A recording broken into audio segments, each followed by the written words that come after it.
Hello friends, అందరూ ఎలా ఉన్నారు? ఈ సంక్రాంతిని పురస్కరించుకొని కొత్త సినిమాలు రిలీజ్ అవడమే కాదు, భయంకరమైనటువంటి సినిమా అప్డేట్స్ కూడా వచ్చాయన్నమాట. వాటన్నిటి గురించి ఈరోజు ఈ వీడియోలో డీప్గా డిస్కషన్ చేసుకునేటటువంటి ప్రయత్నం చేద్దాం. ఈ వీడియోలో మన విజయ్ సేతుపతి మరియు పూరి జగన్నాథ్ కలిసి తీయబోయేటటువంటి సినిమా గురించి ఒక మంచి అప్డేట్ ఉంది. ఎన్టీఆర్ నీల్ మన ఎన్టీఆర్ నీల్ అకౌంట్ హ్యాండిల్ చేసేవాడు అన్న పాస్వర్డ్ మర్చిపోయినేమో ఒక అప్డేట్ కూడా అట్లా అదేంటి అనేటటువంటిది. స్పిరిట్ సినిమా గురించి ఒక తోపు అప్డేట్ ఉంది. అండ్ మన లోకి 7 అల్లు అర్జున్ అన్న 23 సినిమా గురించి కూడా ఇంకా తోపు అప్డేట్ ఉంది.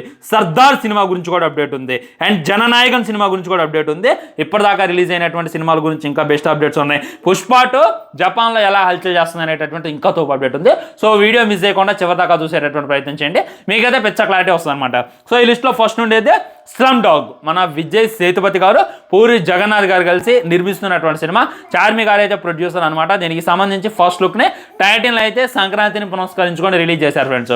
ఇక చూశాక నాకైతే కొద్దిగా హోప్ అయితే పెరిగిందనమాట. మ్యాక్సిమం ఇలా నించుండు ఒక కత్తి పట్టుకుంటూ చుట్టూ ఏమో మొత్తం డబ్బులే అనమాట. లాంగ్ షాట్లో చూసి నేనైతే ఫస్ట్ ఎన్టీఆర్ అని అనుకున్నా, కానీ తర్వాత క్లోజ్అప్ షాట్లు చూసిన తర్వాత అర్థమే నేను విజయ్ సేతుపతి అనే చుట్టూ డబ్బులు అని. దీనికి పూరి జగన్నాథ్ గారు డైరెక్టర్ అనేటటువంటిది తెలిసిన తర్వాత నాకైతే కొద్దిగా క్యూరియాసిటీ పెరిగింది. ఏమో ఈసారి ఏమన్నా గట్టి కంబ్యాక్ మూవీ అని చెప్పి నాకైతే అనిపిస్తుంది అనమాట. ఇదంతా కూడా బిచ్చగాడు తరహాలో, బిచ్చగాడు సినిమా, ఈ మధ్యలో వచ్చినటువంటి కుబేరా సినిమా ఇన్స్పైర్గా తీసుకొని ఈ సినిమాని మనం ముందు పెడుతున్నారు అనేటటువంటిది క్లారిటీగా అర్థమవుతుంది. ఏం చేస్తారు అనేటటువంటిది మనమైతే ముందు వెయిట్ చేసి చూసేటటువంటి ప్రయత్నం చేయాలి. వెయిటింగ్ అనమాట. నేను మరీ కోరుకుంటున్నా, మా ఇప్పుడున్నటువంటి యువత, ఇప్పుడున్నటువంటి గంజ్ బ్యాచ్ అంతా కూడా పూరి జగన్నాథ్ని ట్రోల్ చేస్తారు. ఆయన యొక్క విజనరీ తెలీదు, ఆయన యొక్క స్టామినా తెలీదు. చాలామంది ట్రోల్ చేస్తారు, చాలామంది చాలా రకాలు మాట్లాడతారు. వాళ్ళందరికీ కూడా నువ్వంటే ఏందో చూపించు పూరి జగన్నాథ్. నిజం చెప్తున్నా, నువ్వు అనేటటువంటి స్థాయి నుండి మీరు అనేటటువంటి స్థాయికి మీరైతే వెళ్ళాలి. మీరు ఎప్పుడైతే మీ లైఫ్లో ఒక క్యారెక్టర్ ఉంది, ఆ క్యారెక్టర్ను వదిలిపెడితే మీరు ఇదైతారు అని చెప్పి చాలామంది ఫ్యాన్స్ అనొచ్చు. కానీ అది మీ పర్సనల్, అది మాకు అక్కర్లేదు. కానీ మీరైతే ఈ గట్టి కంబ్యాక్ ఇవ్వాలని చెప్పి ఈ సినిమాతో నేనైతే మరీ కోరుకుంటున్నా. ఈ 2026లోనే సినిమా అయితే రిలీజ్ అయితే, సినిమా షూటింగ్ ఆల్మోస్ట్ స్టార్ట్ అయింది, కంప్లీట్ కూడా అయింది. కొద్దిగా టైం తీసుకొని సినిమాని అయితే మన ముందు తెచ్చేటటువంటి ప్రయత్నం పూరి జగన్నాథ్ చేస్తుండో. విజయ్ సేతుపతి కాబట్టి నమ్మొచ్చు, ఎందుకంటే ఆయన స్క్రిప్ట్ సెలక్షన్స్ గురించి మనం స్పెషల్గా మాట్లాడుకునేది లేదు. ప్రతి సినిమా కూడా ఆయన వర్త్ అనేటటువంటి ఫీలింగ్ అయితే కలిగిద్ది అనమాట. సో ఈ సంక్రాంతి పురస్కరించుకొని అందరూ అప్డేట్లు ఇచ్చేశారు. అల్లు అర్జున్ అన్న స్పిరిట్కి సంబంధించి మ్యాక్సిమం పెద్ద నుండే ఏ విధమైనటువంటి అప్డేట్ రాలేదు. మరి అదేందో బుచ్చిబాబుకి ఏమైందో, ఈ విధంగా ఎవరు ఇత్తనారు ఇవ్వట్లేదు అనేటటువంటి సెకండరీ. వాళ్ళ అప్డేట్ వాళ్ళు ఇచ్చారు. కానీ ఎన్టీఆర్ నీల్కి సంబంధించినటువంటి అప్డేట్ ఇంత కూడా రాలా. అరే కనీసం అందులో ఆ సెట్లో కుక్కలు మింగించుకునేటటువంటి వీడియోనా మాకు వదలరా అని చెప్పి ఫ్యాన్స్ కామెంట్ చేయడం చాలా అంటే చాలా బాధను గురి చేసింది అనమాట. అసలు ఏమైపోయింది? మా ప్రశాంత్ నీల్ గారు ఈ సంక్రాంతిని పునస్కరించుకొని 2 పెగ్గులు వేసుకొని మైనింగ్లో ఏమన్నా నిద్రపోయిందా, వేకప్ నీల్ అని చెప్పి చాలామంది ట్రోల్ చేయడం, ట్రెండ్ చేయడం నేనైతే చూసాను అనమాట. ఇట్స్ హట్టింగ్. ఎందుకంటే అందరిని అప్డేట్లు ఎత్తంటే ఎన్టీఆర్ అన్న అండ్ మన ఇది ఇప్పుడు కాదు స్టార్ట్ అయ్యి చాలా రోజులు అవుతుంది. కనీసం అప్డేట్ ఇవ్వాలి కదా, అప్డేట్ అయితే లేదనమాట. సో మ్యాక్సిమం ఈ మార్చి కల్లా ఒక అప్డేట్ అయితే తెచ్చేటటువంటి ప్రయత్నం చేస్తున్నారు.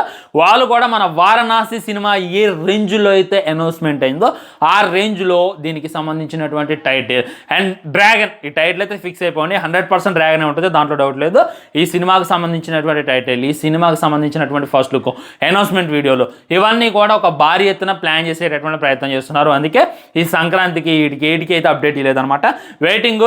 నీళ్ళు ఏం చేసినా చాలా యూనిక్గా ఉంటుంది, దాంట్లో డౌటే లేదు. కానీ నేను చేసిన దాకా మనం వెయిట్ చేయాలి. ఆ పేషెన్సీతో మనం ఉంటే మటుకే ఖచ్చితంగా వర్కౌట్ అయితే. సినిమా 2 పార్ట్లుగా ఉందంటే ఆల్రెడీ దీని గురించి మీకు చాలాసార్లు చెప్పే. ఖచ్చితంగా సినిమా అప్డేట్ మార్చికల్ వచ్చేస్తుంది ఫ్రెండ్స్, దాంట్లో అయితే మీరు వరీగా మాకండి. అండ్ స్పిరిట్ సినిమా మార్చి 5th ఎందుకు రిలీజ్ చేస్తున్నారంటే, మార్చి 5th చూసుకున్నట్లయితే స్పిరిట్ సినిమా రిలీజ్ ఉంది. మార్చి 6th చూసుకున్నట్లయితే మహాశివరాత్రి ఉంది. మార్చి 7th చూసుకున్నట్లయితే సాటర్డే ఉంది. ఆ రోజు మ్యాక్సిమం సెకండ్ సాటర్డే దాకా హాలిడే ఇచ్చేటటువంటి ప్రయత్నం చేయొచ్చు అనమాట. అండ్ మార్చి 10th చూసుకున్నట్లయితే రంజాన్ ఉంది. మార్చి 11th చూసుకున్నట్లయితే ఇంకా వేరే ఫెస్టివల్స్ ఉన్నాయి అనమాట. ఆల్మోస్ట్ దానికి ముందు దాని తర్వాత అటు ఇటుగా ఒక 20 రోజులు బ్యాటింగ్ చేయడానికి సిద్ధమయ్యి స్పిరిట్ దిగుతుంది అనేటటువంటి క్లారిటీ అయితే నాకు వచ్చేసింది అనమాట. దాంట్లో డౌటే లేదు. అండ్ ఇన్ని రోజులు ఉన్నాయి కాబట్టి కలెక్షన్స్ కూడా బీభత్సంగా వచ్చేస్తాయి. అండ్ చాలా మందికి ఉన్నటువంటి డౌట్ ఏంది, అసలు 413 రోజుల టైంలో 3 గంటల సినిమా ఎలా తీస్తావు సందీప్ రెడ్డి వంగ అని చెప్పి చాలామంది క్వశ్చన్ చేస్తున్నారు. అవతలుంది వంగ, ఎవరికి వంగడు ఎవరికి లొంగడు అనేటటువంటి గుర్తుపెట్టుకోండి. ఖచ్చితంగా ఆయన బ్రెయిన్లో ఒక థీరీ అయితే నడుస్తుంది అనమాట. ఆ థీరీ ప్రకారమే తనైతే వెళ్తాడు. ప్రస్తుతానికి ప్రభాస్ అని అయితే సెట్స్లోనే ఉన్నాడు. అది అయిపోయిన తర్వాత మనకైతే ఒక మంచి అప్డేట్ వస్తుంది. గ్లిమ్స్, టీజర్, ట్రైలర్ లాంటి ఎప్పట్లో ఎక్స్పెక్ట్ చేయమాకంటే మ్యాక్సిమం 2027లోనే సినిమాకు సంబంధించిన అన్ని స్టార్ట్ చేస్తారని చెప్పి నాకైతే అనిపిస్తుంది.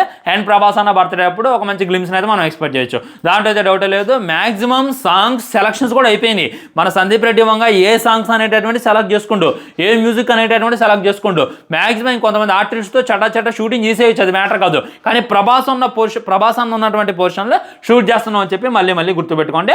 అండ్ మన శంకర వరప్రసాద్ చూసుకున్నట్లయితే 226 కోట్లు వచ్చే వాళ్ళైతే అఫీషియల్ పోస్టర్ రిలీజ్ చేశారు. జస్ట్ తెలుగులో రిలీజ్ అయ్యి ఈ రేంజ్లో కలెక్షన్స్ కొట్టడం నిజంగా గ్రేట్ ఫ్రెండ్స్. దానికి సంబంధించి ఇంకో వీడియో చేశాను. ఎండ్ స్క్రీన్ అయితే ఐ బటన్ క్లిక్ చేసి ఆ వీడియో చూసేటటువంటి ప్రయత్నం చేయండి. ఇది షాకింగ్, ఇది బ్రేకింగ్, ఇది డీకింగ్, మామూలు ఇది కాదనమాట. ఇది ఇంటే మటుకి మీరు షాకే షేక్ అవుతారు. సో ఇప్పుడు మనం తెలుగు యువత అందరికీ కూడా క్రష్ ఎవరు? మ్యాక్సిమం మన నాగవంశీ గారి దగ్గర నుండి రివ్యూ చేసుకునేటటువంటి ప్రతి ఒక్కరు యూట్యూబ్లో వీడియో చేసుకునే అందరికీ కూడా క్రష్ ఎవరైనా ఉన్నారు అంటే మృణాల్ ఠాకూర్. ఆమె ఇక సీతారాం సినిమాలో చూసి అబ్బా ఇలాంటి వైఫ్ రావాలని చెప్పి ప్రతి ఒక్కరు ఆ రోజుల్లో కలగన్నారు. ఆ రోజులు ఇదయ్యారనమాట. సో మృణాల్ ఠాకూర్ మరియు మన ధనుష్ పెళ్లి చేసుకోబోతున్నారు అనేటటువంటి న్యూస్ అయితే సోషల్ మీడియాలో బాగా వైరల్గా మారింది. ఇదెక్కడి మాత్రం మామ, ఇది మేము ఎక్స్పెక్ట్ చేయలేదురా అని చెప్పి మీరు అనొచ్చు. నిప్పులేందే పొగరాదన్నట్టు ఖచ్చితంగా వీళ్ళిద్దరి మధ్య ఏదో ఉంది. కొన్ని పార్టీస్కి, కొన్ని ఈవెంట్స్కి వీళ్ళు కలిసి వెళ్ళడం, తిరగడం తను చూడవచ్చు అనమాట. కానీ మృణాల్ ఠాకూర్కి అయితే మంచి కెరియర్ ఉంది. ఒక్కసారి పెళ్ళైందంటే హీరోయిన్గా లైఫ్ అయితే ఇంక అక్కడితో ఆగిపోతుంది, దాంట్లో డౌట్ లేదు. సో తను చేసుకుంటుంది అని చెప్పి చాలామంది ఫ్యాన్స్ ఇది అవుతున్నారు. కానీ ఏమో పర్సనల్ మనమైతే ఏమనలే. కానీ మృణాల్కి ధనుష్కి పెళ్లి కావడం పట్ల మీ ఒపీనియన్ ఏంది అనేటటువంటి తప్పకుండా కింద తెలియజేయండి. ధనుష్ మంచోడే కాదంటలే, కానీ తనకి ఇంతకుముందు విడాకులు. కానీ మృణాల్ ఇప్పుడు ఉన్నటువంటి సిచ్యువేషన్, తన అందానికి తనకి ఇంకా మంచి హస్బెండ్, తనకి ఇంకా రిచ్ మ్యాన్ వస్తాడు. కానీ ధనుష్ని చేసుకోవడానికి గల కారణం ఏందని చెప్పి కూడా చాలా మంది క్వశ్చన్ చేస్తున్నారు. వెయిట్ చేసి చూడాలి. చాలా చెప్పడం మర్చిపోయినా, ఎన్టీఆర్ అన్న న్యూ లుక్ మామూలు లేడు. ఈ విధంగా కారులో నుండి వస్తుంటే ఈ క్లిక్ అనిపించి ఒక్కొక్కటి బాగా వైరల్ చేశారనమాట. ఎలానే ఉంటాడో డ్రాగన్లో అనేటటువంటిది క్లారిటీగా అర్థమవుతుంది. సో ఇందాక దాన్ని ఇప్పటికీ కలిసి చూడండి, మీకైతే ఒక మంచి హైప్, మంచి వైబ్ అయితే వస్తుంది, దాంట్లో డౌటే లేదు. అండ్ మన సర్దార్ నా కార్తీక్ది అనమాట. నిజంగా నాకు లోకేష్ కనకరాజు మీద చాలా కోపం వస్తుంది. ఒకప్పుడు నేను లోకేష్ కనకరాజు చాలా పెద్ద ఫ్యాన్, కానీ ఇప్పుడు ఆయన చూస్తే ఇదవుతుంది. మన ఖైదీ ఆపర్చునిటీ ఇచ్చింది కార్తీకే పాపం అనకూడదు. కానీ ఈ మాట అప్పట్లో లోకేష్ నవ్వుడు డేకల. లోకేష్ అంటే ఏంది ఇండస్ట్రీకి తెలిసింది మట్టికి ఖచ్చితంగా ఖైదీ వల్లే. ఆయన ఒక రేంజ్లో నుండి అప్పుడు మన కార్తీక్ గారు. ఆయన కానీ లోకేష్ కనకరాజు అంత గొప్ప సినిమాలు కూడా ఏమి తీలా, ఆయన కానీ అవకాశం ఇచ్చి మంచిగా ఇదైతే చేసిండు. కానీ ఆయన్ని పక్కన పెట్టి ఆ తర్వాత రజనీకాంత్ గారితో, కమల్ హాసన్ గారితో, విజయ్ గారితో వీళ్ళందరితో సినిమాలు తీసుకుంటూ. సో ఇప్పుడు ఏం చేయాలి? నీకు ఒక అవకాశం ఇచ్చిండు అప్పట్లో కార్తీక్. ఆయన చూసుకున్నట్లయితే ఇప్పుడు కొద్దిగా స్ట్రగుల్ అవుతుండు. అలాంటి ఆయనకు అవకాశం ఇచ్చి ఆ ఖైదీ 2 ఏదైతే ఉందో దాన్ని కంప్లీట్ చేస్తే చాలా బాగుంటుంది. కానీ దాన్ని పక్కన పట్టేసి ఈ విధంగా అందరితో సినిమా తీయడం అయితే నాకైతే నచ్చట్లేదు. మీరు ఎన్నేం చెప్పండి. అల్లు అర్జున్తో సినిమా తీయడం పట్ల నేను చాలా హ్యాపీగా ఉన్నా. కానీ దానికన్నా ముందు ఖైదీ 2 తీస్తే కొద్దిగా ఎథిక్స్ ఫాలో అయ్యేలా కనొస్తుంది. ఒకప్పుడు లోకేష్ కనకరాజు ఎంతలా ఎథిక్స్ ఫాలో అయ్యిండు అనేటటువంటి విషయం మనకు తెలుసు. కానీ ఇప్పుడు చూసుకున్నట్టు ఇతర గాట మరీ దారుణం అనమాట. సో ఇప్పుడు ఆ టాపిక్ ఎందుకు వచ్చిందంటే, సర్దార్ 2కి సంబంధించిన ఫస్ట్ లుక్ని అయితే రిలీజ్ చేశారు. మామూలుగా లేడు కార్తీక్, వేరే లెవెల్ ఉన్నాడు. సర్దార్ అనేటటువంటిది భారీ విజయం సాధించినటువంటి సినిమా, దానికి సీక్వెల్గా వస్తుంది కాబట్టి ఇది కూడా నెక్స్ట్ లెవెల్ ఉంటుంది అని చెప్పి నేనైతే మరీ ఎక్స్పెక్ట్ చేస్తున్నాను ఫ్రెండ్స్. వెయిటింగ్ అనమాట సర్దార్ 2 కోసం. ఆ తర్వాత జననాయకన్ గురించి చాలా మంది నాకు కింద కామెంట్ చేస్తున్నారు. ఇది చూసుకున్నట్లయితే ఈ నెల 23వ తారీఖున డైరెక్ట్గా ఓటీటీగా రిలీజ్ చేస్తున్నారు. ఎందుకంటే సెన్సార్ వాళ్ళు ఈ సినిమాని ఆపేశారు. దానివల్ల చాలా కట్ చేయాలి, చాలా మూవ్ చేయాలి అనేటటువంటి రచ్చ అయితే జరిగిందంట. సినిమాకి ఆల్మోస్ట్ 300 కోట్ల పెట్టుబడి పెట్టారు. సో ఆ పెట్టుబడి ఇప్పుడు రికవరీ చేయడం కష్టం. డిస్ట్రిబ్యూటర్స్ కూడా ఎవరు కూడా రెడీగా లేరు కొనడానికి. తెలుగులో చూసుకున్నట్లయితే అంత బడ్జెట్ క్రియేట్ కావాలి. సో ఇక్కడ దిల్ రాజు గారు, విజయ్ గారు చూసుకున్నట్లయితే ప్రభాస్ సినిమాకి అన్యాయం చేద్దాం చూసారు, వీళ్ళే అన్యాయం అయిపోయారు. అమెజాన్ కూడా ఒక మంచి డీల్ ఇచ్చిందంట. దానివల్ల ప్రొడ్యూసర్కి ఏ విధమైనటువంటి లాస్ రాదు, ఇంకొక 100 కోట్ల లాభం వస్తుంది. కాబట్టి అమెజాన్కి అమ్ముకున్నట్టు క్లారిటీగా కానీ వస్తుంది.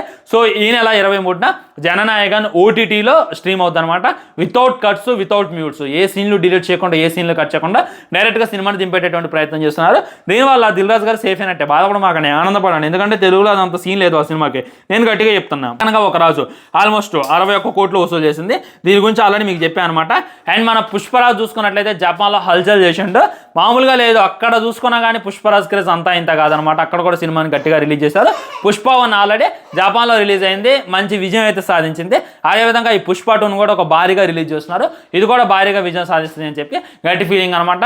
అల్లు అర్జున్ ఉన్న లుక్స్ అయితే అదిరిపోయినాయి. ఇది మాక్సిమం AA22కి సంబంధించిన లుక్స్ అని చెప్పి గట్టి వార్తలు. AA23 అనుకో మాకు, ఎందుకంటే దాని షూటింగ్ ఇంకా అఫీషియల్గా అయితే స్టార్ట్ కావాలి. ఉంటా మరి ఇది అనమాట ఈరోజు అప్డేట్స్. వీడియో లైక్ చేయండి, ఛానల్ సబ్స్క్రైబ్ చేయండి. తర్వాత ఇంకో మంచి వీడియోతో మళ్ళీ కలుద్దాం. బై బై, నమస్కారం.